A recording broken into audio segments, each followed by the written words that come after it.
Hello, I'm Xavier. I Hello. use they, them pronouns. Hey, I'm Henry. I use he, him pronouns. I'm Ben. I use he, him pronouns, and we are Model UN.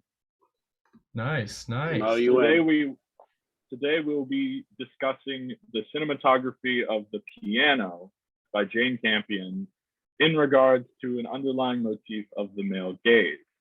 Now, in the cinematography, there is to start one particular usage of it, one particular method and shot that watching this movie I took note of as the most frequent and most important, and that is the close up of Ada, the main character's face.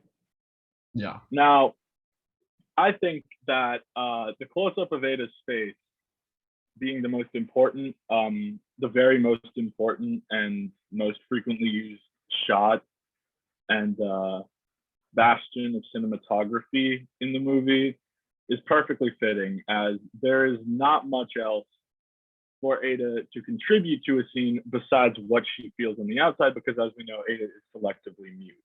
Mhm. Now, an interesting thing though is that often when Ada is the central point of a shot, they don't actually show the other characters, mostly the other men, as Ada and Flora have plenty of scenes together.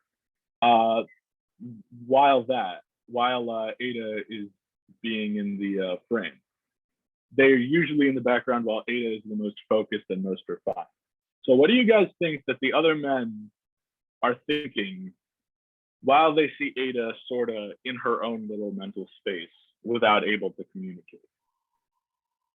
I think a lot of the men aren't even necessarily focusing on that because, she's so distant to almost every man in this film, and they don't really understand why when all you need to see is to look at her face and the way that she's expressing herself in. It's hard to control your face. That's going to show your true emotions. And Holly Hunter in this film, her performance is incredible. She really pulls it off, and you could see what she's thinking, like frame by frame, almost as if like she's speaking to you without really doing it. And I think the movie just really wanted to focus in on that. And I also feel like the close-ups as well on her face, just because it feels like you're constantly looking at her face, right? Like it seems like every other scene there's a shot with her face directly in frame, either just her with Flora, and you just are always sort of tuned in to what she's thinking. And Holly Hunter's, of course, her expressions are very, very informative, and we can almost always tell what she's thinking at any given time, especially when the close-ups are involved. I do agree. I agree that it is very important to note the expressions that she makes and how she, I guess, expresses herself, as that is practically the only way she can. Even from the very first notable instances, like for example, when she first gets off the boat, there are maybe 30 characters between the crewmates, the people moving, the Maoris, Ada, Flora, and George. They make a very big point on zooming in on Ada's face while she's on the boat, while she's getting off the shore, and while she is on shore with Flora. And out of all those characters in that scene, the only one that seems to be even remotely paying attention to Ada is the only other participant in that scene who isn't a man. It's Flora. Because Flora is how Ada is able to verbally speak. That's her voice. But there is nobody else who is even bothering. They're more focused on where do we put this stuff, not hey, are you all right? Mhm. Uh, they don't really ask her much. They rather just sort of take without really asking until Flora, eventually stops being seasick and is able to communicate. But the the men in the scene, whether it be the Maoris or the crewmates or the captains, don't give Ada even a second thought. And we would have absolutely no idea how she feels in this scene were it not for those close-up shots. So yeah, I do definitely believe that the facial expressions do really tell more than anything really could in terms of cinematography. Yeah. Yeah.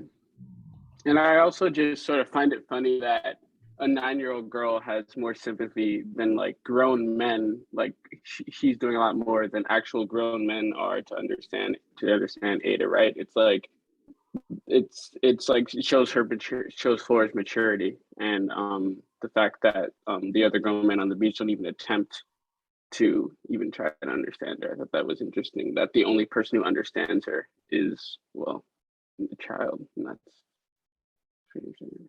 Right. Well, I think even the close-ups in that moment like show you that like Flora understands this, but like Ada on that beach playing with the piano, like she's in her own world.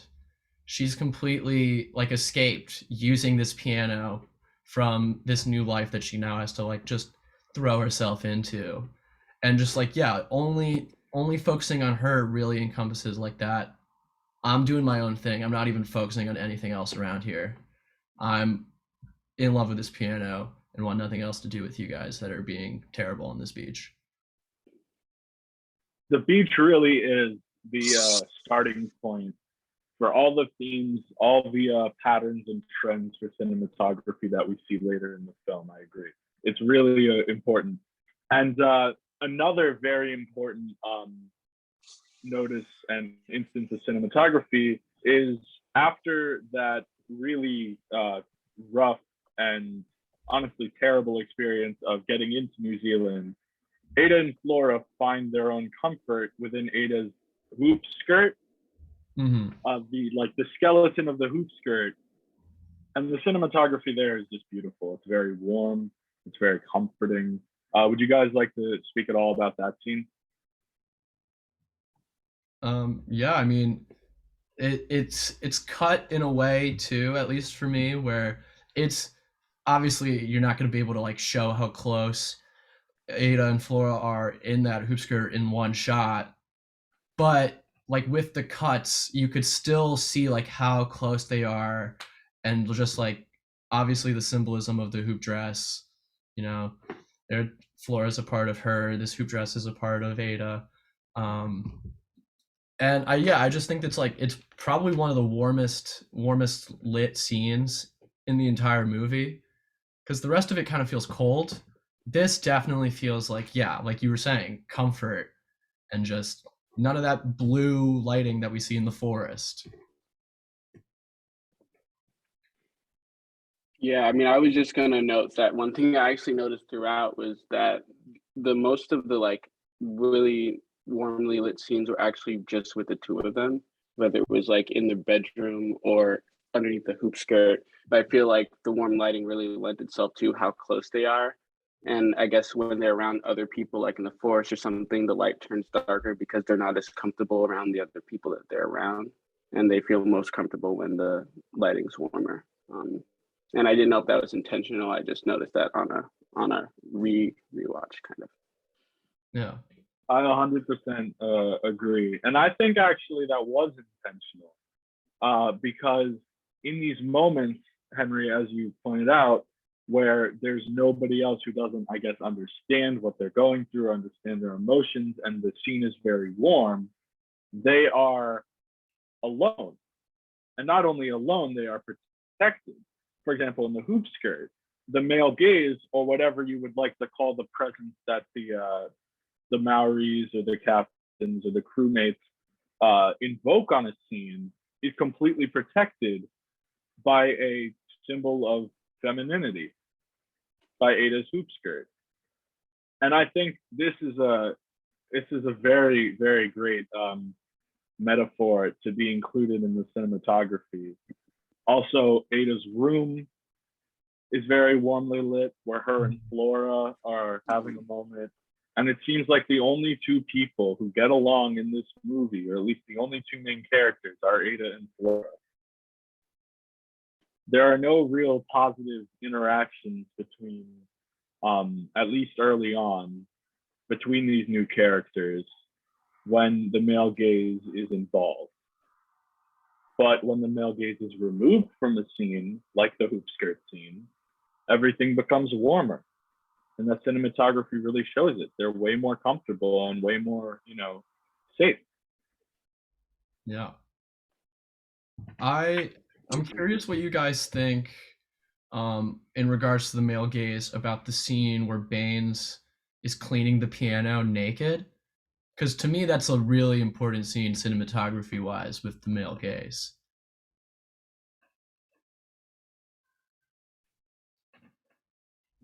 That scene was invoking of lots of emotions and comfortableness, but Baines is so calm and Yeah. so, I guess, reserved within himself that this male gaze, that this, I guess, discomfort, is almost natural to him, but not to Ada. As the close-ups show, she's rather disturbed by this. Right. But the juxtaposition between what Baines feels about the male gaze and what Ada feels about the male gaze is on full display in that scene. I do agree, Xavier. It's an important one. Yeah. Because I mean, you've got the panning up and down too, like you're just going up and down Baines's body as he's wiping this piano, and like that's so like emblematic of the male gaze, right? Just like scaling this body, looking for, I don't know, just like admiring a body in a gross manner, but it's got again more like this super cold blue lighting, especially in that scene where it's just like, yeah, it feels off. Like, why is this happening? Why am I looking at this?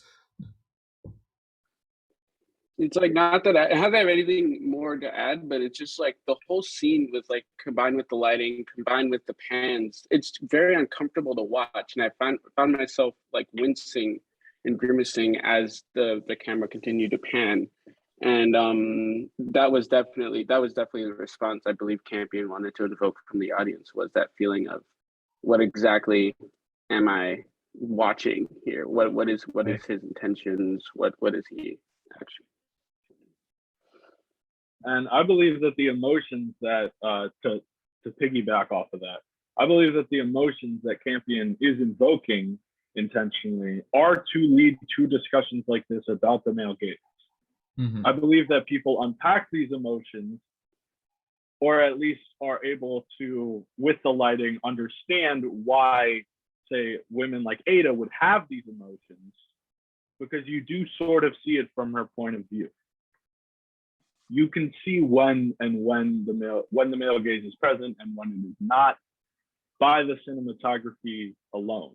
Mm-hmm. Like we mentioned, the lighting, like we mentioned, the character blocking where they're close together rather than Baines cleaning the piano and Ada on the other side of his house or other side of that room, or Baines being in the room. Even the camera as well.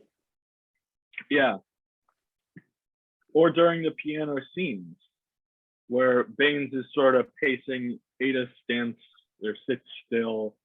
The character blocking definitely does have a big unsung role. Yeah. And why I say it is unsung is mostly because there aren't that many characters in this movie to begin with. So being able to accomplish these emotionally provoking scenes with only one or two characters is very special in the way that James Campion is able to do that. Yeah. And just to note, it's with only one or two characters and with one character being selectively mute. I mean, I know we continue to go back to this idea of her expressions and things, but to have this much emotion with one half of the party not even being able to speak, I think speaks volumes to the cinematography. And this dynamic too, that they're the dynamic that they're presenting to the viewers. Yeah, I think bringing up the character blocking is super important, because a lot of the scenes with Stewart, I noticed, like he's closer to the camera, and you could see his back, and she's further away, and he just looks big and ominous and scary, and she just seems so small and like fragile, and like you just are like concerned the whole time. I feel like whenever he's in the room because of the cinematography. Obviously, on top of the fact that he's a gross man, but Yeah.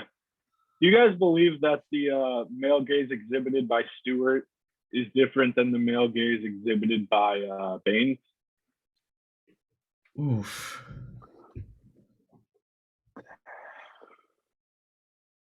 Because I actually do. I think Baines looks at Ada different, There you go. Yeah, I think despite how terrible, I guess, it is. Something to note is that, first of all, I do, before I get into that, I do believe that there is a reason, a big reason that actually is woven into the plot a lot, but that's has nothing to do with the cinematography just yet. mhm. So I'll revisit that later. But I do believe that Ada feels the male gaze differently when she's with Stewart as compared to when she's with Baines. Yeah, At least that's what I believe. I think Because I do I agree, agree. Xavier. Sorry, I do agree, Xavier, that when Stewart is in the room and say we have a scenario like Henry explained, where it's just those two characters, one selectively mute, and so the other one essentially has the floor, and the male gaze sort of takes over because Ada doesn't really have anything to fight it with. mhm. I do believe that Stewart is more ominous and more, back to the camera and menacing for a reason. I do believe it's because Ada feels differently about the two. Yeah. I think like an important part of that too is like as you were talking, I was thinking about the scene where Baines is like telling her to like hike up her skirt a bit more, um, to like show some leg, and then he goes under the piano, and like one that's gross, obviously, but like there's this the switch in the power dynamic. You see her feet on the piano, and she's tapping away. She could so easily just like kick him or something right there. He's like kind of vulnerable, and she doesn't do anything about it. But with Stewart, like you don't see any vulnerability, especially in that scene where they're touching each other. Like it every time it pans to when she gets closer and closer, he just squirms away. So I think you're totally right. There's a weird difference in these male gazes, and I think it has to do with vulnerability.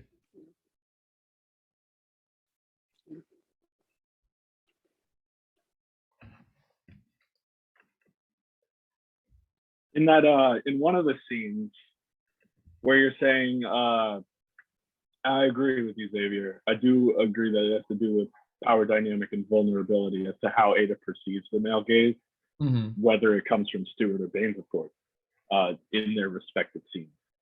But in that scene where you say Ada could just stomp on Baines's head and she'd be done with him, or just, I don't know, uh, she doesn't. Meanwhile, when she's less vulnerable, when she's more vulnerable, and she doesn't have a power position, when Stewart tries to take advantage of her in the force, she does fight back. Right. She does fight back against Stewart, Yeah. and struggles a lot nearing the climax of that movie. Yeah. God, that scene is so uncomfortable Yeah. because of the cinematography, man. Just holds that one shot. It's so ugh. Yeah. I may go on a small tangent here for a second, Go but ahead. maybe I just thought about this now. I was thinking maybe she feels more, maybe she feels a little bit more comfortable around Baines because he's more accepting of the piano than Stewart is. Because if you think about it, Stewart wanted to not even bring the piano back to the estate. He didn't want anything to do with it. And it seems that while Baines is a gross man as well, it seems like he does take a liking to the piano and he does understand how much the piano means to her, whereas Stewart doesn't really understand it.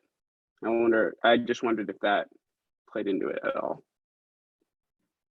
Baines, I do believe, is more understanding of not just the piano, but Ada, and not just Ada. And this also ties But into Ada in what I was, general, yeah, what I mentioned like maybe 5 minutes ago. But Baines also understands Ada, the piano, the family, and the Maoris, their setting, their because he does have the face tattoos. He seems to be more of a sensitive person Mm-hmm. than Stewart is.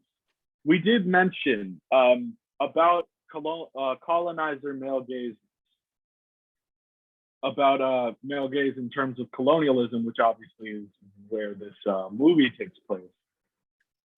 But one thing I actually do want to mention is I don't necessarily think of Baines as a colonizer the same way I think of Stewart as a colonizer. We mentioned briefly in class how Baines is more of a middle ground between the Maoris and the Scottish, and I do see that in Baines in terms of Ada. How Baines can relate. Baines pulls more into Ada, which is the oppressed party in this scenario, the one who's essentially looked at by men as something to conquer, something to colonize. Right. Rather than Stewart, who doesn't even care about the piano. He just cares about Ada being his. He does have a change of character in the very end, and that is for this one reason that I keep sort of hinting at that we'll get to later. I promise we will. My big thought. But the cinematography is definitely very important to go through first and foremost.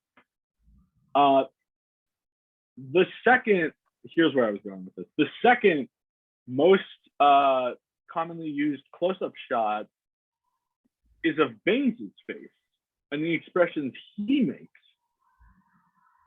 where we see Baines, and we actually occasionally do see Baines, that sensitive, nothing, I guess that Stewart described as not a threat anymore, Mm-hmm. that sensitive man who may do gross and disgusting things, but at the same time does have feelings for Ada and thinks of her as more than just something to conquer.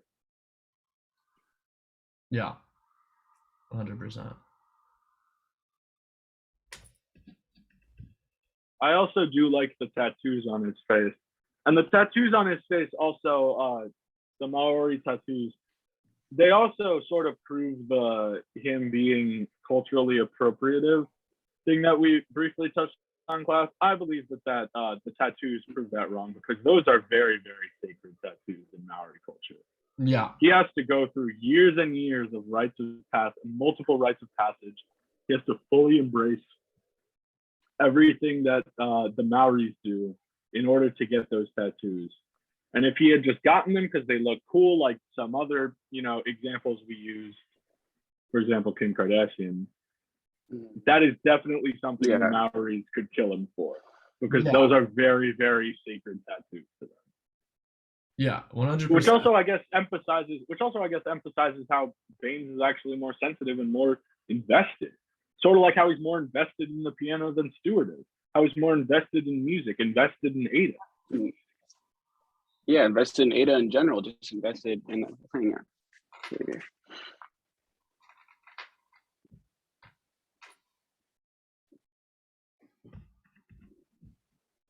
I guess my point of all that was, as disgusting as some of Baines' actions were,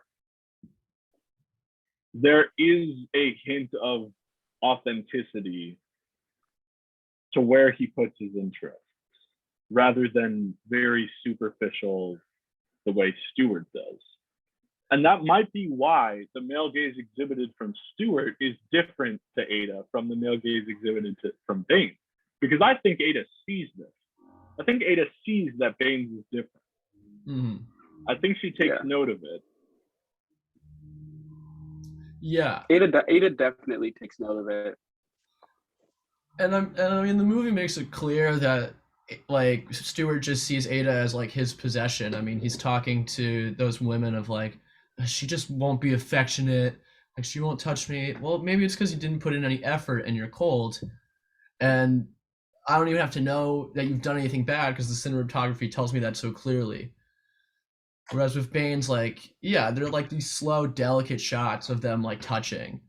And it's like it's gross, but it's also like, okay, like, yeah, there's some softness there. I could see it. So Yeah, you don't need Ada to tell you that Stewart is doing something wrong or Stewart's male gaze is completely toxic because the cinematography does that for you. The mhm. cinematography speaks on behalf of Ada so often in this movie. And one of obviously the main things it speaks about is how Ada perceives the male gaze, Mm. primarily, of course, from Baines and Stewart. And again, I believe that was definitely intentional because at the time this movie was released, 1993, I feel like she was trying to sort of put a juxtaposition between these two sort of different male gazes and how they affect Ada in the movie. Mhm. Yeah. She Jane Campion, of course. She definitely knew what she was doing choosing Ada because she wrote the story too. And she definitely knew what she was doing, Yeah. having Ada be selectively mute and hiring, you know, I believe I believe she was romantically involved with one of the cinematographers, if I'm not mistaken. But hiring the cinematography crew and having these very intricate details woven in order to invoke opinions, in order to start conversation and dialogue about the male gaze and feminist issues. That's what makes Jane Campion such a feminist icon. Mhm.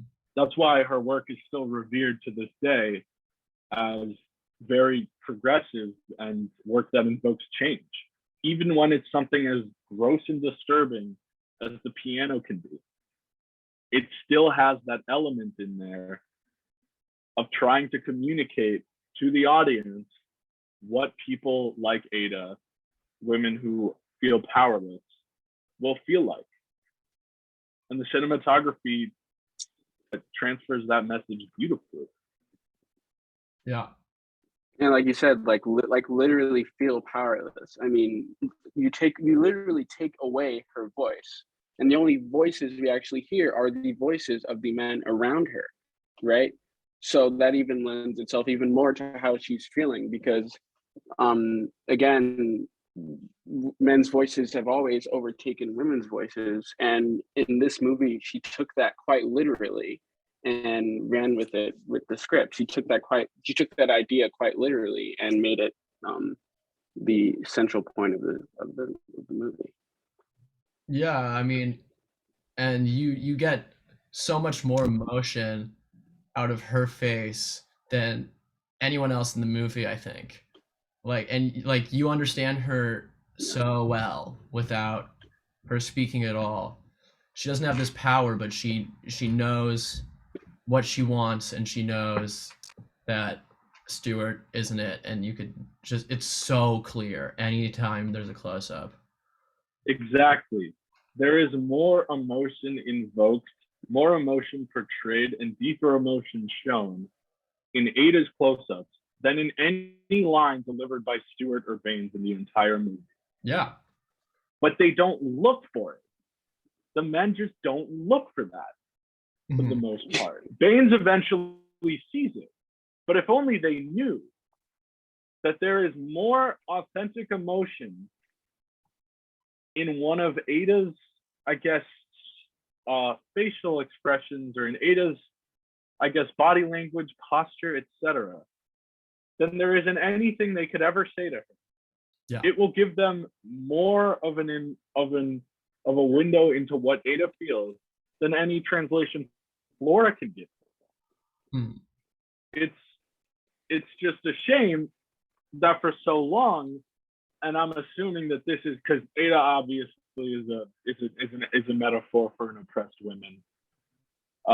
That's clear as day, or at least that's the role that she's unfortunately forced into in this universe.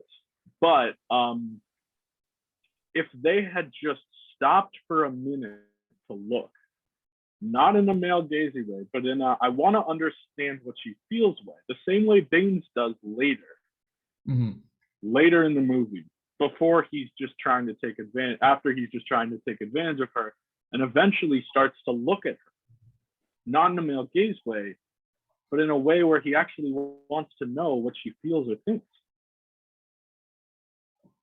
But the audience knows the whole time that if you just study Ada's face, all the answers, all the frustration Stuart had of why isn't she being affectionate? Why does she act like this? That could all be answered just like that. If he just let go of his toxic male gaze and just looked at Ada, not from a power dynamic from an above looking down on the oppressed women standpoint, but from the equal perspective as both of them are as characters. Right. And I mean, like, Stuart says he wants to understand her so well, but like the answer is so obvious that it almost like gives the impression that he doesn't really want to understand her. He just likes the idea of like having this woman for himself, even though he could get exactly what he wants if he just paid attention like a little bit. How much time are we at? We could go for like another 5 minutes. All right. So All I think we've had a very constructive and well done conversation about what the male gaze means in this film and what Jane Campion actually was going for. But a plot point that I think the cinematography actually focused on in more of an underground aspect was the will that Ada had deep inside that no one could hear unless you really looked at her, the same way Baines did. You remember that scene where Stuart finally starts to hear Ada. He says something along the lines of like, her mouth weren't forming the words, but I could hear her voice. Her voice was here. At that point, Stuart was so angry, so distraught, that he brought an axe to kill Baines. But when he gets there and looks at Baines, he realizes that he's been hearing the voice too. And he's been hearing it because he actually took the time to kind of talk to Ada, invest in her interests, aka the piano. And that's why that Stuart all of a sudden at the very end gets it. Yeah. And when he's about to go over, when he's in Baines' cabin, instead of killing Baines, he says, has Ada ever spoken to you?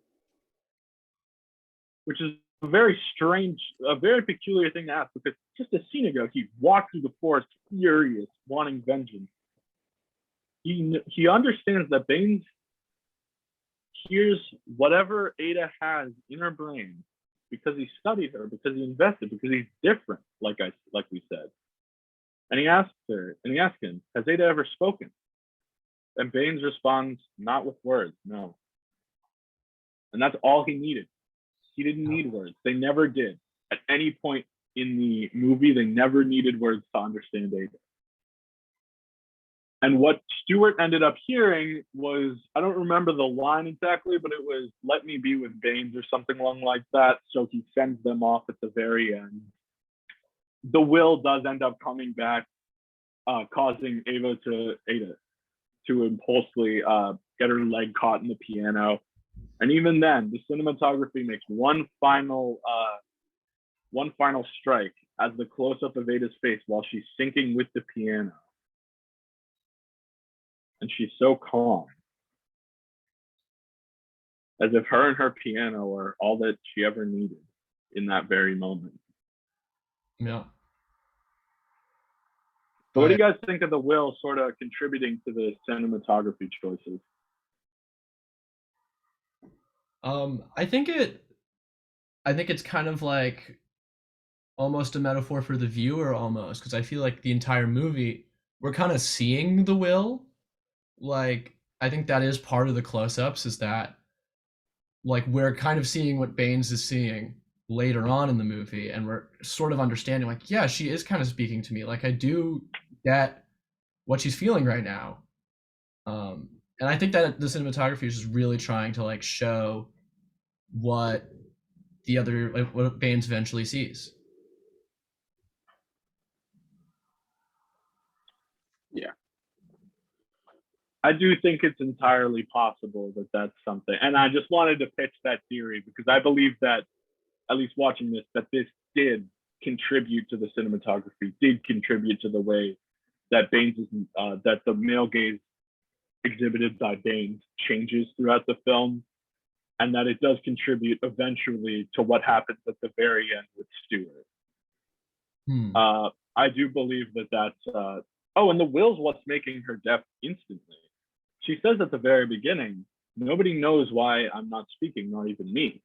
It's an external thing, Right. and that definitely could be a metaphor for what have you, society, us, the viewers, whatever internal things Ada has. I think it invokes Jane Campion's cinematography, I guess, to sort of begin to wrap it up. Really did invoke lots, even a fully fledged, I guess, type of theory as to why the cinematography is the way that it is. Just felt like sharing that. I figured it's like an interesting thing to think about, or at least that's what was going through my head at some point. Yeah.